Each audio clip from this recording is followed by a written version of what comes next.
Salut à tous, c'est Lunaris.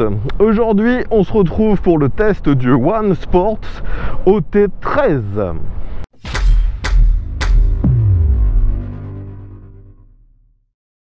Donc les amis, aujourd'hui le test d'un VTT à assistance électrique. Et aujourd'hui, vous pouvez voir que j'ai mis tout mon équipement de moto. On va faire un test un petit peu comme si c'était un cyclomoteur, bien que là il s'agisse bien et bien d'un vélo à assistance électrique. Et pourquoi est-ce que je change de protocole? Tout simplement parce que j'ai déjà testé ce vélo avec mon frère, et lorsqu'on l'a testé, j'ai pas été très convaincu par ses performances. Donc entre temps, j'ai rechargé de nouveau la batterie à fond, et surtout j'ai installé un accélérateur qui était fourni avec, mais lors du test précédent avec mon frère, ce n'était pas présent. Donc ça va me permettre de voir donc si en utilisant cet accélérateur, l'utilisation de ce vélo est plus agréable, plus pertinent. Tout d'abord, donc que je vous décrive un petit peu la machine. Il s'agit, vous le voyez, d'un VTT, et en termes de gabarit, c'est relativement petit. Ça ressemble beaucoup aussi esthétiquement au vélo qu'on peut avoir en vente parfois dans certaines grandes surfaces. Clairement, on voit tout de suite que c'est un vélo entrée de gamme.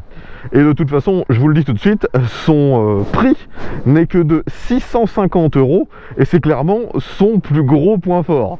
C'est très peu cher, et d'ailleurs c'est très peu cher surtout par rapport à la taille de la batterie. Car vous le voyez, ils ont mis une batterie juste derrière la selle. Celle-ci donc est facilement extractible, elle est verrouillable à clé, et donc c'est une batterie en 48 volts et 15 ampères de capacité, ce qui est vraiment pas mal pour un vélo vendu uniquement 650 €, je le répète. Sinon, au niveau technique, c'est un vélo relativement classique. Le moteur est bien sûr dans la roue arrière. Il s'agit d'un vélo donné pour 250 watts, 350 watts en crête, donc c'est pas très performant. Néanmoins, on peut monter au maximum autorisé en France, soit 25, et normalement on devrait même pouvoir monter un petit peu au-delà. On va voir ça dès qu'on va sortir sur une route un petit peu plus roulante. Allez, un petit test d'accélération. Donc je pédale pas, j'arrive à 20, 25, donc ici c'est parfaitement plat. 27, 28, 29, 30.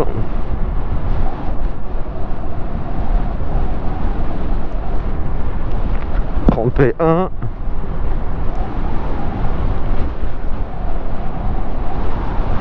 et 32. Donc la limite est bien à 32. Pour le reste du matériel, c'est de nouveau assez simple. Vous voyez qu'on a, comme d'habitude, un dérailleur de chez Shimano. C'est un dérailleur à 7 vitesses, et bien sûr celui-ci fonctionne parfaitement bien, comme quasiment tout ce qui vient de chez Shimano. Aujourd'hui, vous ne me verrez pas beaucoup l'utiliser vu que j'ai décidé d'utiliser l'accélérateur, mais lors du test précédent avec mon frère, on l'a bien utilisé, même dans de fortes pentes, et franchement ça fonctionnait très bien. Donc, afin de vérifier les performances de ce véhicule, on va prendre la côte Jacques Anquetil. Donc je vais utiliser exclusivement l'accélérateur. Je rappelle donc que le moteur est donné pour 250 watts, 350 watts en crête, et c'est un moteur en 48 volts. Donc là, je ne fais qu'accélérer, je ne pédale pas du tout. Et vous voyez que ça prend un tout petit peu de vitesse, j'arrive à 10-15 km/h. Je suis en mode 3, soit le mode d'assistance le plus élevé. Ça continue de grimper, j'arrive à 19, 20 km/h. Ouais, ça reste stabilisé à environ 20 km/h. Je vais essayer de l'aider un petit peu en pédalant. Et ouais, je gagne quelques km/h, mais rien de fulgurant. Donc comme je vous le disais, ce moteur n'est clairement pas surpuissant. D'ailleurs, sur la chaîne de mon frère MC Aventure, vous avez pu voir qu'on a essayé ce vélo dans la fameuse côte de la mort et c'était pas brillant. Dans les très fortes pentes, ça manque clairement de puissance, surtout qu'en plus donc il n'y a pas de capteur de couple, c'est un capteur de pédalage et lorsque vous pédalez donc c'est assez long avant que le moteur comprenne qu'ils doivent vous aider. Et c'est d'ailleurs pour ça qu'aujourd'hui j'ai pris la décision d'installer l'accélérateur pour que dans ces situations on ait tout de suite une aide électronique et on ne soit pas en attente en train de forcer bêtement. Bon, néanmoins, vous voyez que pour l'instant je continue à 20, 22. C'est quand même pas trop mal pour un vélo si peu cher. Pour revenir sur l'équipement, vous voyez que on a uniquement une suspension à l'avant. On l'a essayé un petit peu en chemin avec mon frère et franchement c'est suffisant. Après de nouveau, hein, vous voyez bien, ne serait-ce que par son look, que c'est pas une machine destinée à faire de la descente ou des gros sauts. C'est pour la balade et aussi pour éventuellement être utilisé au quotidien. Un point que je trouve assez surprenant pour un vélo à ce prix-là, on a des énormes garde-boue et vous pouvez voir qu'ils sont en métal. Alors que même sur des vélos beaucoup plus chers, la plupart du temps ce sont des garde-boue beaucoup plus petits et en plastique. Donc là, au moins, vous êtes sûr de ne pas avoir des projections sur vos vêtements. Et de nouveau, lors du test que j'ai pu faire avec mon frère, le gros souci qu'on a détecté sur cette machine, au-delà bien sûr du manque de puissance dans les situations critiques, c'est surtout les freins. On a des freins à disque, aussi bien devant que derrière. Ils sont à commande par câble et clairement, ils sont pas assez performants. Le ressenti lorsqu'on freine est assez mauvais. C'est pour moi le gros point faible de ce vélo. Le freinage mériterait vraiment d'être amélioré. Alors qu'en plus, lorsqu'on a reçu ce vélo, hein, d'ailleurs mon frère avait fait une vidéo de déballage, on avait déjà été contraint de retendre, de régler les freins parce que ça freinait pas du tout. Et bien malgré ça, l'efficacité du freinage est quand même vraiment pas terrible. Bon, un point qui est finalement un bon point, vous voyez que ce n'est pas un fat bike. Les pneus sont en 3 pouces de large et donc on a moins de résistance au frottement, on peine moins pour faire avancer le vélo et donc le moteur est aussi moins sollicité. Et franchement, je trouve que c'est plutôt une bonne décision car malheureusement on voit trop souvent des marques qui privilégient l'esthétique et mettent des pneus énormes alors que finalement techniquement c'est plutôt un frein.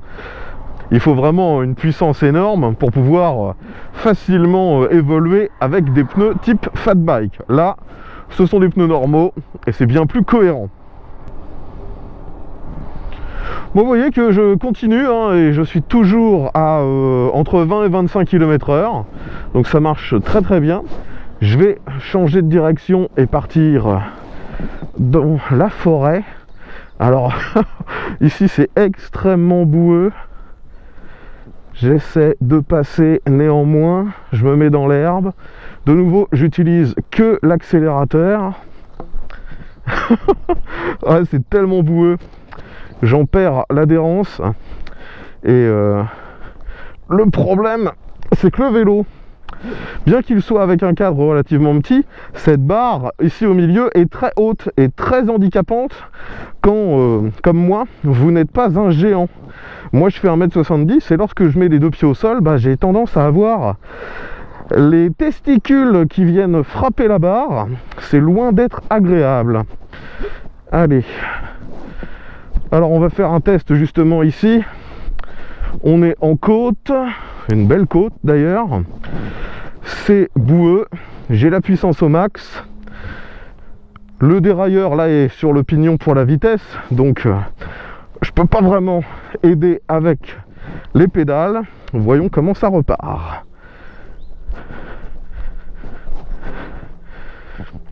Ouais, bien ça repart un peu. Néanmoins, il faut que je l'aide, sinon il finit par s'arrêter. Et donc on retrouve bien là le problème qu'on avait expérimenté avec mon frère dans la côte de la mort. vous serez obligé d'aider vraiment le moteur. Vous ne pouvez pas vous reposer intégralement sur l'électricité à partir du moment où vous êtes en forêt et en côte. Donc vous voyez hein, que dès que c'est quand même plus praticable, il n'y a plus trop de difficultés. Le moteur arrive à m'aider, même si il est toujours préférable que je mette un petit coup de pédale pour assister le moteur. Et lorsqu'on veut aller vraiment à faible allure, vous voyez qu'avec l'accélérateur c'est très dosable. C'est bien plus facile que lorsqu'on est uniquement en train de pédaler. Il y a encore un point de l'équipement dont je ne savais pas encore parler, l'éclairage. Donc à l'avant, on a bien sûr une petite lampe, mais vraiment le minimum, avec un petit catadioptre. À l'arrière, on a un feu assez visible, mais malheureusement, celui-ci ne fait pas feu stop. Ça n'indique pas aux autres lorsque vous allez ralentir. Ça, c'est un peu dommage. Lorsqu'on regarde l'écran, on voit que lui aussi, c'est pas un des meilleurs modèles du marché, hein, c'est plutôt entrée de gamme. Il s'agit d'un écran monochrome. Néanmoins, on a la vitesse, le kilométrage, la capacité de la batterie, bien sûr, le mode sélectionné, et on a également l'information si l'éclairage est allumé ou non. Et dernier point qui prouve que ce vélo est quand même bien plus conçu pour une utilisation au quotidien et plutôt sur route que réellement pour faire du tout-terrain. Vous voyez la présence d'un porte-bagages. Donc finalement, pour conclure, que retenir de ce OneSport OT13? Pour moi, il se destine réellement à des gens qui ont besoin d'un vélo à assistance électrique et qui n'ont pas forcément beaucoup d'argent à mettre dans ce genre de machine. Tant que ce sera pour une utilisation essentiellement route ou chemin, il n'y a pas de problème. Le vélo, il passe. S'il y a un petit peu de puissance, sur du plat, ça peut vous monter jusqu'à même une trentaine de km/h. On l'a testé avec mon frère. Par contre, si vous espérez pouvoir faire du VTT avec ça, oubliez, c'est vraiment pas assez puissant. On sent que les périphériques sont pas avec une qualité suffisante pour prendre vraiment des chocs, de la vitesse. La suspension n'est pas réglable, elle est d'un diamètre très faible. Le cadre lui-même semble assez fin. Donc il faut bien garder à l'esprit que ce vélo a un très bon rapport qualité-prix, mais vraiment si vous voulez l'utiliser sur route et en chemin. Là pour le coup vous avez une machine pas trop mal, surtout avec une batterie énorme pour, je le rappelle, uniquement 650 €. J'ai même vu que parfois il tombait à un petit peu moins cher avec les codes promo. Donc actuellement je connais pas d'autres vélos de ce gabarit qui auraient un prix aussi faible avec une batterie aussi grosse. Enfin voilà les amis, tout ce que je pouvais vous dire sur ce OT13. Si vous avez des questions, l'espace commentaire est bien sûr là pour ça. Si vous avez déjà testé ce modèle, donnez-nous votre avis dans les commentaires également. Si vous voulez en savoir plus, je vous invite à aller faire un tour sur la chaîne de mon frère, où vous pourrez voir le déballage, ainsi que la côte de la mort, et même un test où on le comparait avec un autre vélo qui coûtait 3 fois plus cher que celui-ci. J'espère que vous aurez apprécié ce test, qu'il vous aura été utile. Si c'est le cas, n'oubliez pas de mettre un petit pouce vers le haut, de partager la vidéo sur les différents réseaux sociaux. Abonnez-vous et je vous retrouve donc dès le prochain test. Ve à tous!